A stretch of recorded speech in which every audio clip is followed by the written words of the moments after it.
समादरणीय स्वामी जी,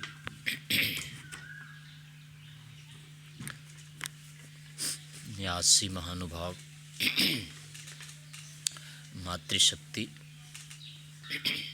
ब्रह्मचारियों, आज हमारा यह दिन अपने विद्यालय की दृष्टि से विशेष दिन रहा है, किंतु प्राकृतिक कुछ विपदाओं के कारण से हम सभी लोग इसको उस रूप में नहीं मना पा रहे हैं। पुनरपि इसका जो महत्व है वह अपने आप में विशिष्ट है। आज का दिन नए संवत्सर के रूप में समस्त संसार के लिए यह जानने योग्य है, मनाने योग्य है।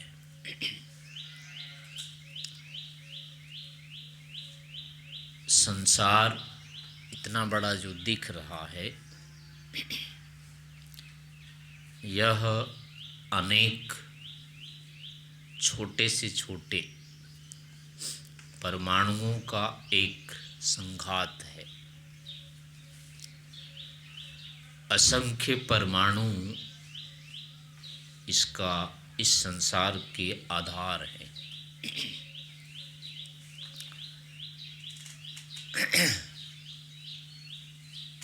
किंतु परमाणु अपने आप में इनका जो संयोग है, संबंध है, अनित्य है। स्वभावतः परमाणु चंचल है। पुनरपि एक व्यवस्थित संघात के रूप में हम सभी के लिए, जीवों के लिए विशेष अनुभूति, अवसर और हमारे जो आत्मा के यानी कि गुण धर्म हैं, स्वभाव हैं, उनको प्रकट करने का, यानी हमारे गुणों की सार्थकता का कारण बन रहे हैं। यदि इन परमाणुओं को यह विशेष आकार नहीं दिया जाता, इस रूप में इनको व्यवस्थित नहीं किया जाता, तो हमारे जो अपने गुण धर्म थे, इच्छा, प्रयत्न आदि, ज्ञान आदि, ये सारे के सारे निरर्थक रहते। इनकी उपयोगिता, सार्थकता सिद्ध नहीं हो पाती। ऐसे ही ईश्वर के अंदर जो विशेषताएं थी, उनका जो महान ज्ञान विज्ञान है, जो महान उनमें पराक्रम है, इन सभी का परिज्ञान यदि संसार इस रूप में नहीं बनता, परमाणु इस रूप में अगर व्यवस्थित नहीं किए जाते, तो हमको इसका कोई परिज्ञान नहीं होता। ईश्वर के अंदर जो अनंत पराक्रम हैं, गुण हैं, शक्तियां हैं, उन सबको हम इस प्रकृति के, संसार के माध्यम से ही, यानी अर्थात हम अपने इन शरीर आदि, मन आदि साधनों के कारण से ही जान पाते। ये मन आदि साधन हमको जहाँ अपने गुणों को जानने में सहयोगी बनते हैं, हमारी इच्छा प्रयत्न आदि की सार्थकता को सिद्ध करते हैं, वहीं ईश्वर के भी विशेषताओं को ये हमारे लिए सिद्ध करते हैं। संसार जड़ है, प्रकृति जड़ है, उनको किसी के जानने की अपेक्षा नहीं होती है, उनका कोई प्रयोजन नहीं बनता है। इसलिए ईश्वर में चाहे जितनी ही विशेषता है, प्रकृति को उससे कोई लेना देना नहीं होता है, संसार को इससे कोई प्रयोजन सिद्ध नहीं होता है। प्रयोजन वस्तुतः हमारे ही होते हैं और हमारे ही प्रयोजन ईश्वर के द्वारा अथवा प्रकृति के द्वारा सिद्ध होते हैं। तो इस कारण से संसार हमारे लिए एक विशेष पदार्थ बनता है। इस संसार के कारण से हम ईश्वर को भी प्राप्त करने में समर्थ होते हैं, संसार को भी जानने में समर्थ होते हैं और हम एक विशेष मोक्ष की उपलब्धि भी कर पाते हैं। इन सभी कारणों से हमारे लिए यह संसार महत्वपूर्ण हो जाता है। आज के दिन वैदिक ऋषियों के द्वारा, वैदिक सिद्धांत के द्वारा, वैदिक ज्ञान विज्ञान के द्वारा नए वर्ष के रूप में उपलक्षित किया गया है। नया वर्ष यद्यपि आज ज्योतिष के अनुसार से हमारी जो ज्योतिष की स्थिति है उसमें थोड़ी सी विसंगति हुई है।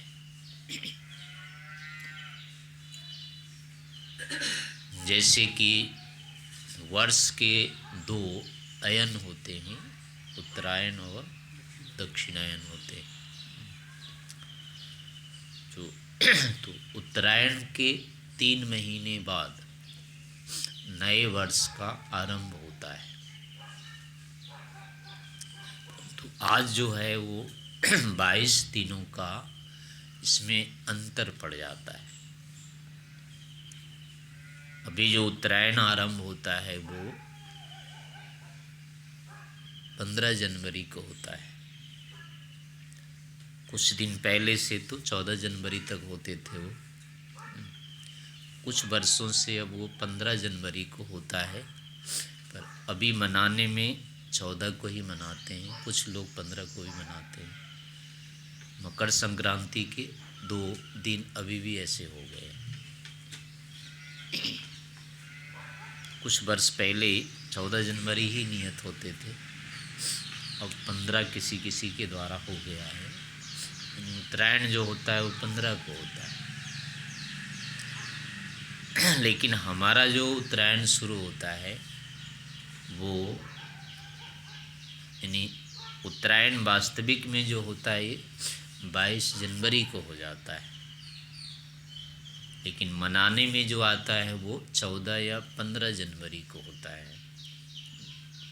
तो हमारे जितने पंचांग हैं अभी जो बनते हैं इनमें उत्तरायण 15 या 14 जनवरी का ही होता है, लेकिन सूर्य के अनुसार जो होता है अभी वो 22 जनवरी को हो जाता है, दिसंबर को हो जाता है। तो ये 22 दिनों के ये अंतर आते हैं। 22 दिसंबर को उत्तरायण आरंभ हो जाना चाहिए था, पर पंचांग में ऐसा नहीं होता है। इस कारण से अभी भी हमारा जो वर्ष है उत्तरायण के अनुसार कहें तो इसमें 22 दिन विलम्ब से हो रहा है। इसका आरंभ 22 दिन पहले होना चाहिए था, यानी फाल्गुन की जो पूर्णिमा होती है उससे भी 1 सप्ताह पहले ही इस वर्ष का आरंभ हो जाता है अभी सूर्य के अनुसार से कहें तो। लेकिन पंचांग के अनुसार ये इसमें अभी समन्वय नहीं हो पा रहा है। ये हमारे पंचांग में जो होता है वो ये चांद्रमासों का ग्रहण होता है, चैत्र वैशाख आदि के, इसकी गणना के अनुसार इसको करते हैं। तो नए वर्ष का जो आरंभ माना जाता है वो हर समय चैत्र शुक्ला आज जो प्रतिपदा है, इस चैत्र महीने के शुक्ल पक्ष के प्रतिपदा को ही वर्ष का आरंभ माना जाता है। तो ये जो होता है ये चांद्र मास होता है चैत्र आदि, लेकिन ये उत्तरायण दक्षिणायन जो होते हैं ये सूर्य के अनुसार से होते हैं। तो सौर मास अलग होते हैं, चांद्र मास अलग होते हैं। तो इन दोनों में प्राचीन जो ज्योतिषी थे उन्होंने तो समन्वय किया हुआ था, लेकिन हमारी ज्योतिष में लगभग 150 वर्ष से ये कार्य नहीं हो पा रहा है। जो दोनों में सौर मास में और चांद्र मासों में जो अंतराल आता था, पहले भी आते थे, होते रहते हैं ये, तो उनका समन्वय कर लिया जाता था, अब नहीं हो पा रहा है। क्योंकि हमारी ज्योतिष वाली जो विद्या है वो एक प्रकार से उपेक्षित हो गई है। उनमें जितने शोध होने चाहिए थे, जो खोज होनी चाहिए थी, या जो इनके समयों में अंतराल जो होता है वो ठीक किया जाता है, वो नहीं हो पा रहा है। जैसे आज भी जो घड़ियाँ होती है इनको भी प्रतिवर्ष ठीक किया जाता है। ये जो वर्ष इन घड़ी के आधार पर आजकल हमारा चलता है ना, तो इनके समय में और सूर्य के समय में अभी भी अंतर हो जाता है। तो दिसंबर को या किसी दिन इस घड़ी को भी ठीक किया जाता है अभी भी। ये काम वैज्ञानिक लोग जो ग्रीनिच की वेधशाला है वहाँ से करते हैं। तो इन समयों का जो निर्धारण होता है यहाँ तो प्रतिवर्ष ये लोग कर लेते हैं, दूसरे को पता नहीं लगता है इसका, लेकिन ये लोग जानते हैं कि घड़ी को हर वर्ष या तो कुछ पीछे करते हैं, कुछ आगे करते हैं। सूर्य के अनुसार पूरा पूरा इनका नहीं चलता है। अगर इनको घड़ियों का समय नहीं ठीक किया जाए तो दिन में अंतर आ जाएगा।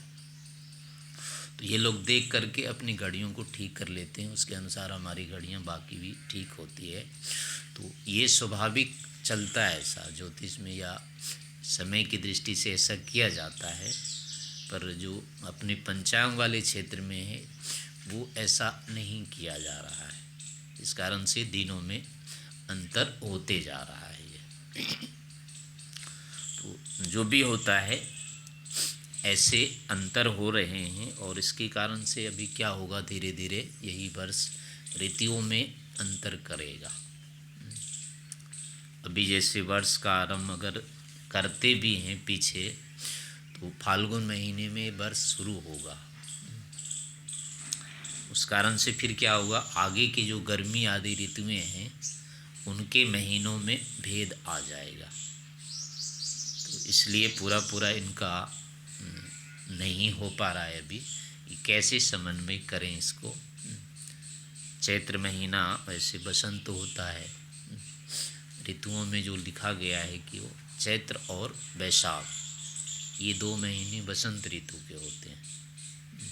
लेकिन बाहर जो देखे जाते हैं बसंत के लक्षण वो चैत्र महीने से पहले शुरू हो जाते हैं।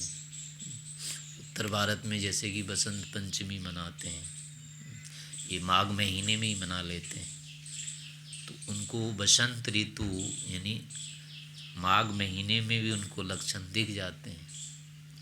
तो ऐसे करके, लेकिन यहाँ का बसंत ऋतु कब शुरू होता है पता नहीं गुजरात का। यहाँ तो लक्षण लगभग वैसी बैसाख में ही आते हैं। बसंत ऋतु में जैसे कि आम के आ जाते हैं, बोर आते हैं, यहाँ तो फल आ जाते हैं तब तक। अभी ऐसे कोयल का बोलना जो होता है वो बसंत में हो जाता है, पर अभी तो कोई बोल नहीं रही है। कहीं कहीं कोई बोलती हुई दिखती है, प्रायः नहीं बोलती है कोयल। अभी बैसाख महीने में बोलेगी ये, अगले महीने में कोयल बोलना शुरू करेगी यहाँ। तो ऐसे यहाँ का जो बसंत है वो तो लगभग चैत्र के बाद आता है। लेकिन यहाँ के ऋतुओं का जैसे अभी करते हैं, तो आपका ऋतु शुरू हुआ है ना आज, बसंत आज शुरू है, पहले हो गया, कर दिया, कब से?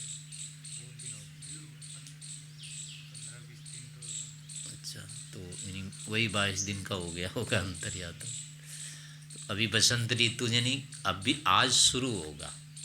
इसके अनुसार यदि करें यानी अयन के अनुसार करते हैं, उत्तरायण वाला के अनुसार बसंत ऋतु आज शुरू होना था। चैत्र और बैसाख महीने तक चलेगा ये, पर गणना के अनुसार बैसाख महीने से पहले हो जाएगा, बसंत के बाद ग्रीष्म आ जाएगा। तो लेकिन जो वैदिक वाला मास होता है, मधु और माधव कहते हैं उसको, ये 2 महीने बसंत ऋतु के होते हैं। तो ये चैत्र बैसाख इनको मधु माधव को कहा जाता है, लेकिन अभी गणना की दृष्टि से करें तो ये मिलता नहीं है दोनों। मधु माधव अलग हो जाता है, चैत्र बैसाख अलग हो जाते हैं। तो जो भी है ये सारी समस्याएं कारण इसलिए होती है, यहाँ गणना का जो आधार है वो कई हैं। वर्ष की गणना सूर्य के अनुसार से होती है, मासों की गणना चंद्रमा के अनुसार से होती है। चंद्रमा की और तिथियों यानी दिन की गणना जो होती है हमारे शास्त्रों में या पंचांग में कहेंगे, वो तिथि के अनुसार से होती है, सूर्य के अनुसार नहीं होती है। नहीं, मास और दिन की जो गणना होती है वो चंद्रमा के आश्रय से होती है, यानी तिथियों के द्वारा होती है। पंचमी आज जैसे प्रथमा तिथि है, कल द्वितीया तृतीया, इस तरह से होगी। तो महीने जो गिने जाएंगे ये तो चंद्रमा के अनुसार होंगे, लेकिन वर्ष में आते आते फिर क्या होता है, वो सूर्य के अनुसार से हो जाता है। वर्ष की गणना चांद्र महीने के अनुसार से नहीं होती है। तो ऐसे करके मतलब समन्वय किया जाता है। चंद्रमा के अनुसार करें तो फिर क्या होगा, उनके अनुसार से पर्व आदि हमारे अभी जैसे है ये रामनवमी आदि चैत्र में आएगा, तो चंद्रमा के अनुसार करते करते ये जेठ बैसाख में भी जा सकता था, लेकिन ऐसा नहीं किया जाता है। इसलिए अभी अभी जैसे मल मास आते हैं ना, 2 मास आ जाते हैं कभी कभी, तो ऐसे करके जो महीने बढ़ते हैं चंद्रमा वाले, इनको घटा दिया जाता है। तो वो मल मास बना करके इनको फिर कम कर देते हैं। ऐसे वर्षों को भी, सूर्य वर्ष को भी, इनका भी अंतिम होता है बृहस्पति के अनुसार, यानी 12 वर्षों का। फिर जो सौर महीने होते हैं हमारे, उनको भी 12 वर्ष में फिर एक बार कम कर दिया जाता है, अगर ये बढ़ जाते हैं तो। इन्हीं 12 वर्षों के कारण अभी जैसे कुंभ मेला लगा हुआ है, हरिद्वार में लगता है, ऐसे भारत में 4 कुंभ लगते हैं ये, और ये लगभग 3-3 महीने पर होते हैं। लेकिन वास्तविक कुंभ जो होता है वो 12 वर्षों पर आता है एक। ये 12 वर्ष होते हैं कि यानी कि सूर्य 12 वर्ष में जितना चलना हो, बृहस्पति में जब आता है, वर्षों की गणना बाद में क्या होती है, बृहस्पति के अनुसार से हो जाती है। तो ऐसे करके मतलब चंद्रमा भी, सूर्य भी और बृहस्पति 3 के द्वारा यहाँ के सारे जो समय होते हैं, वर्ष महीने आदि, इनका आपस में समन्वय किया जाता है। इनको घटा बढ़ा करके फिर अंत में यानी हमारा जो शताब्दी होती है, यानी जो कहेंगे, वहाँ जा कर के फिर ये सब बराबर हो जाएंगे। उसके बाद ये कम अधिक नहीं होते हैं, उससे पहले आगे पीछे ये होते रहते हैं। लेकिन ये सारे के सारे फिर क्या होते हैं, ज्योतिष के द्वारा, गणित के द्वारा किए जाते हैं। ऐसे इनमें विसंगति दिखेगी बाद में फिर ऐसे ही ऋतु आदि का। तो अभी ये जो बाधा आ रही जैसे 22 दिन वाली है, तो इसमें भी 2 मत हैं कि अभी उत्तरायण दक्षिणायन जो होगा ये आगे आगे चलते चलते कुछ दिनों के बाद पीछे हो जाता है ये अपने आप, ऐसा किसी का मत है। तो जैसे 22 दिन बढ़ रहे हैं, कुछ दिनों के बाद ये अपने आप घटने लग जाएंगे, तो ऐसा भी चलता है। लेकिन वो हजारों लाखों वर्षों में ऐसा हो पाता है, तो इसलिए उसका ठीक मतलब अभी निश्चय नहीं हो पा रहा है। अभी एक जो अपने ज्योतिषी हैं, क्या नाम है उनका, हैं कौन, मोहन भागवत नहीं है, क्या नाम बताया, मोहन तिथि पत्र लिखते हैं वो। हाँ, उनका जो अभी चल रहा है ना, उन्होंने सौर मास के अनुसार से किया हुआ है। उनका पंचांग देखेंगे और अपना वाला ये वाला देखेंगे तो दोनों में अंतर मिलेगा। उन्होंने सूर्य के अनुसार किया है, मधु माधव मास के अनुसार उनका पंचांग बनाया हुआ है। लेकिन उनका भी क्या होगा, चांद्रमास के साथ समन्वय नहीं किया है उन्होंने। उनको चांद्रमास की गिनती या तो छोड़नी पड़ेगी, वो कर नहीं पाएंगे। दोनों को वस्तुतः मिलाना होता है और वो मिलान अभी तक नहीं हो पा रहा है अपने ज्योतिष के द्वारा। या तो चांद्रमास को छोड़ता है या फिर सौर मास को छोड़ता है। अभी जो पंचांग अपने ये चलते हैं इसमें सौर मास यानी वैदिक मास जो है मधु माधव वाला, इनको नहीं लिया जाता है, इनको कोई जानता भी नहीं है। तो ये वाले जो होते हैं अभी वाले पंचांग वाले, ये वैदिक मासों को छोड़ देते हैं, इनकी गिनती ये नहीं करते हैं। और वैदिक वाले जो अभी बना रहे हैं वो चांद्रमासों को छोड़ देते हैं, उनको छोड़ना पड़ेगा, वो दोनों नहीं कर पा रहे हैं इसकी। तो इस तरह से ज्योतिष के अंदर ऐसी विसंगतियाँ हो रही है, लेकिन ये सब बातें फिर गौण हो जाती है। मुख्य रूप है कि हमारा जो जीवन है वो इतनी सारी व्यवस्थाओं पर चल रहा है, अनेक इसके आधार हैं और इतने लंबे काल से, यानी कि जितनी सृष्टि का काल रहेगा, ये सारे के सारे क्या हो रहे हैं, एक सुव्यवस्थित रूप से चलते जा रहे हैं, उनमें कोई अंतर नहीं होगा। सृष्टि अपने समय पर ही समाप्त होगी, अपने समय पर ही इनका आरंभ हुआ है, उनमें ऐसी कोई अव्यवस्था नहीं हो रही है। चाहे ऋतु का है, मास का है, वर्ष का है, कोई भी होता है, जो मौलिक व्यवस्था है वो तो एक जैसी ही चली आ रही है। लेकिन हमारी जो गिनती होती है, हमारा जो गणित होता है, उसमें ये अंतर आ रहा है। यानी ये विशेष रूप से इसके ऊपर पूरा हम ध्यान नहीं लगा पाते हैं, इसकी गणना नहीं कर पाते हैं, सूक्ष्म गणना जो होनी चाहिए वो नहीं कर पाते हैं। इस कारण से हमारे गणित में ये विसंगति है। सृष्टि के प्रक्रिया में ऐसी कोई विसंगति नहीं होती है, क्योंकि ये ईश्वर के द्वारा ऐसा किया हुआ है और उसमें कभी कोई अंतर नहीं आएगा। वस्तुतः हम दोनों का मेल नहीं हो पाता है। जो प्राकृतिक घड़ी है और हमारी जो घड़ी होती है, इन दोनों में संगति नहीं लग पाती है। हमारी घड़ी पूरा समय नहीं बता पाती है, इस कारण से हम गणना इतनी नहीं कर पाते हैं। लेकिन सृष्टि के अंदर ऐसी कोई विसंगति नहीं होती है। और इसके भी दो आधार होता है। एक तो हमारा जो होता है यानी बौद्धिक आधार पर हम सारे व्यवहार करते हैं। दूसरा होता है संसार जो चल रहा है ये परमाणु के आधार पर चल रहा है, यानी द्रव्य के आधार पर चलता है ये। इसी कारण से जैसे अभी हम कहते हैं कि आज दिन यानी सूर्योदय हो गया, तो ये सूर्योदय हो जाता है या हम सूर्य के पास हम पहुंच जाते हैं, सूर्य हमारे पास आ जाता है उदय होके, या हम सूर्य के पास चले जाते हैं। हम ही घूम के जाते हैं ना सूर्य के पास। सूर्य हमारे सामने नहीं आता है कभी, हर दिन हम ही सूर्य के सामने जाते हैं, लेकिन बोलने में क्या कहते हैं, सूरज आ गया। तो सूरज नहीं आता है, वस्तु तो हम ही जाते हैं। लेकिन ऐसा कहने पर भी, बोलने पर भी हमारे व्यवहार में कोई अंतर नहीं आता है, दोष नहीं आता है। अगर हम कहते हैं कि आज क्या दिन है, मंगलवार है, मंगलवार आ गया, तो मंगलवार आता है या हम मंगलवार के पास जा रहे हैं? हम ही जाते हैं मंगलवार के पास, मंगलवार नहीं आता है हमारे पास। तो हमारी जो पृथ्वी के साथ गति चल रही है, इस गति के कारण से हम ऐसे दिन में परिवर्तन कर पाते हैं। तो इस कारण से ऐसे ही देखने में हमारा लगता है कि हम कितने साल के हो गए, हमको लगता है नहीं हमारा जो साल है बढ़ रहा है।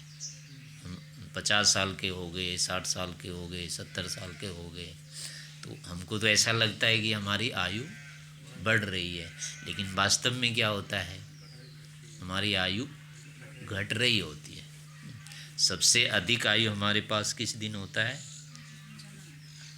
जिस दिन जन्म होता है, उस दिन हमारे पास सबसे अधिक हमारी आयु होती है। उसके बाद हमारी आयु धीरे धीरे कम होती जाती है वस्तुतः, लेकिन लगता क्या है, आयु हमारी बढ़ रही है। ऐसे ही सृष्टि में भी होता है कि हम कह रहे हैं कि इतने वर्ष हो गए सृष्टि को, यानी सृष्टि हमारा जो बढ़ रहा है समय, लेकिन वस्तुतः बढ़ नहीं रहा होता है, ये घट रहा होता है। आज 1,96,8,53,122 वर्ष हो गए। तो इतने दिन बढ़ के नहीं हुए हैं सृष्टि के, सृष्टि इतनी बड़ी नहीं हुई है, सृष्टि इतनी छोटी हो गई। संसार का जो है इतना समय चला गया। तो ये दो दृष्टिकोण होते हैं। एक में जो लग रहा है कि ये बढ़ रहा है, ये हमारा बौद्धिक दृष्टिकोण है। दूसरा ये जो है द्रव्यगत वास्तविक दृष्टिकोण है। वास्तविक दृष्टिकोण से तो संसार हर समय घटता जाता है, लेकिन हमारी बौद्धिक दृष्टिकोण में ये बढ़ता जाता है। पर इसमें व्यवहार में कोई भेद नहीं आता है। पुनरपि हमको जो आध्यात्मिक व्यक्ति होता है उनको ये ध्यान रखने का होता है। लोक में ये वृद्धि वाला चलेगा, हमारा संवत्सर बढ़ता जा रहा है, वर्ष बढ़ते जा रहे हैं, आयु हमारी बढ़ती जा रही है। ये लोक के लिए चलता है, लेकिन आध्यात्मिक में ये नहीं चलता है। आध्यात्मिक व्यक्ति को तो ये मान के चलना होगा कि इतने हमारे घट गए। तो जो भी होता है, वर्ष के भी ऐसे होते हैं, इतने वर्ष बीतने के बाद बीत गए, और इतने वर्ष के बाद होने के बाद तो बढ़ने वाला जो क्रम होता है वो वस्तुतः हमारी बुद्धि में होता है। अनुभूति बढ़ती जाती है, तो हमारा जो अनुभव बढ़ता जाता है, उस कारण से तो हम कहते हैं हमारा जीवन बड़ा हो रहा है। छोटे बच्चे को कहते हैं नहीं, ये बढ़ रहा है। तो बढ़ने का मतलब क्या, शरीर उसका बढ़, ठीक है, आयु नहीं बढ़ रही होती है, लेकिन फिर भी उसको कहते हैं बढ़ रही आयु। तो उसका कारण होता है उसके अनुभव, ज्ञान, ये वस्तुतः बढ़ रहे होते हैं। जिस दिन से ये जीवन शुरू हुआ, उस दिन उसका जो अनुभव था वो धीरे धीरे बड़ा हो रहा है, अधिक हो रहा है। तो जब कह रहे हैं कि ये बढ़ रहा है, उसका अर्थ होता है इसके अनुभव का बढ़ना। लेकिन दूसरा जो होता है शरीर की दृष्टि से है, शरीर के अवयव आदि भले ही बढ़ते हैं, लेकिन उसकी आयु सीमा जो होती है वो घट रही होती है। तो ऐसे दोनों के अलग अलग आधार हैं। जहाँ हम कह रहे हैं बढ़ रहा है कुछ, उसका आधार ज्ञान होता है, अनुभव होता है। और जो हम कह रहे हैं कि घट रहा है कुछ, उसका आधार इसके अवयव द्रव्य होते हैं। तो ऐसे विवेक की दृष्टि से इन दोनों को, जो आध्यात्मिक व्यक्ति होता है उसको तो दोनों लेकर के चलना होता है। लोक में कोई सा भी चलाया जा सकता है, वो अनुभव वाला ही चलता है, उसी के आधार पर सारा हमारा व्यवहार टिका होता है। तो फिर भी हम लोगों को इस वर्ष के दिन भी इसी प्रकार से लेना चाहिए। सृष्टि के विषय में या अपने शरीर के विषय में, जीवन के विषय में इस प्रकार से जानना चाहिए कि आज हमको इतना अवसर ईश्वर के द्वारा मिल गया। अगर हम कह रहे हैं कि बढ़ रहा है, तो इसका मतलब है कि इतना अवसर हमें ईश्वर के द्वारा मिला है। और ध्यान रखने का है फिर कि इतने हमारे बीत गए हैं। तो ऐसे ही जैसे बीत गया लेकिन अभी जीवन की सफलता नहीं मिली, तो कहीं ऐसा ना हो कि अगला समय भी बीतते चला जाए। आगे के जो शेष समय हमारे पास बचे हुए हैं, उनके अंदर अपने जीवन को हम सफल बनाने का पूरा प्रयास करें। इससे कि फिर यही होगा, इस वर्ष की, इस दिन की जो सार्थकता इसी में है कि हम पिछले और अगले दोनों प्रकार के समयों का ठीक प्रकार से आकलन कर लें, और ये पूरा प्रयास करेंगे जो भी समय हमारे पास बचा हुआ है, ईश्वर के द्वारा इतने अवसर दिए जा रहे हैं, तो इसके रहते रहते हम पूरी तरह से अपने जीवन को सफल कर लें। यही इस दिन को मनाने का